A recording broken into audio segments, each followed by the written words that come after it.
Hey guys, welcome back to my channel Rani Das.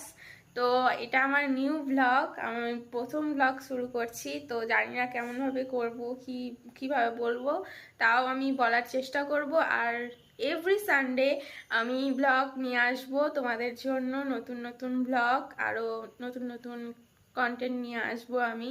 তো আমি এইমাত্র ঘুম থেকে উঠলাম, মানে একটু শুয়েছিলাম, শরীরটা ভালো লাগছিল না, টায়ার্ড ফিল হচ্ছিল, তো আমি ঘুমিয়ে পড়েছিলাম লাঞ্চ করে দুপুরে। ঘুমাই না অবশ্য। তো আমি এখন কি কি করছি না করছি তোমাদের ভিডিওতে সব কিছু শেয়ার করবো, একটা মিনি ব্লগের মতন আমি নিয়ে এলাম। আমার এখানে বোন বসে আছে, সে টিভি দেখছে। আমার মা এখানে বসে আছে, মায়ের এখন কপালে যন্ত্রণা করছে একটু। আমাদের আজকে রাতের ডিনার হবে আলুর পরোটা। তো দেখো কি কি হয়েছে, মানে মা তৈরি করেছে। মা এখানে আটা মেখে রেখেছে আগে থেকে। আটা মেখে আলু সেদ্ধ হচ্ছে প্রেসারে।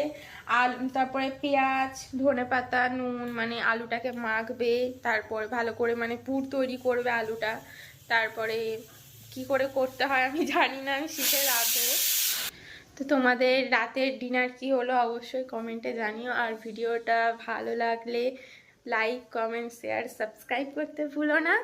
আর এভরি সানডে আমি তোমাদের জন্য ব্লগ নিয়ে আসার চেষ্টা করব, অনেক ভালো ভালো কন্টেন্ট নিয়ে আসবো তোমাদের জন্য। তো আশা করি আমার ভিডিও ভালো লাগলো তোমাদের। তো টাটা, বাই বাই, আর সাবস্ক্রাইব করতে ভুলো না। Tata, good night.